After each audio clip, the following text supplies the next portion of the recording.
10ই মুহররমের অনেকগুলো ঘটনা আছে।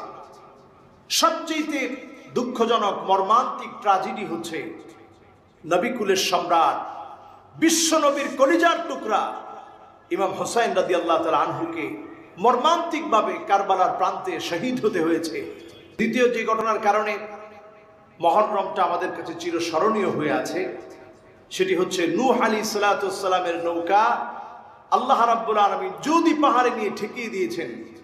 লম্বা প্লাবনের পরে, এই পৃথিবী 40 দিনের লম্বা প্লাবনের পরে আল্লাহ রাব্বুল আলামিন নবী নূহ আলাইহিস সালাতু ওয়াস সালামের নৌকা আল্লাহ তাআলা যদি পাহাড়ের মধ্যে নিয়ে ঠেকিয়ে দিয়েছেন। তৃতীয় নম্বরে ঈসা আলাইহিস সালাতু ওয়াস সালাম জন্মগ্রহণ করেছেন এই আশুরাতে।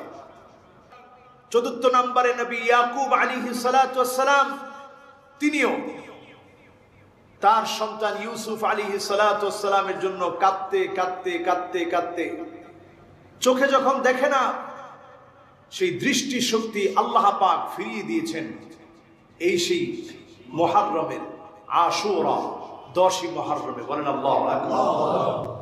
ষষ্ঠ নম্বরে ইউসুফ আলাইহিস সালাতু ওয়াস সালামকে যখন ভাইরা কূপের মধ্যে ফেলে দিয়েছে, কূপের মধ্যে ছোট্ট একটা বাচ্চা, ফুটফুটে বাচ্চা পড়ে আছে। এই কূপ থেকে আল্লাহ রাব্বুল আলামিন নবী ইউসুফ আলাইহিস সালাতু ওয়াস সালামকে আল্লাহ হেফাজত করেছেন। সুবহানাল্লাহ।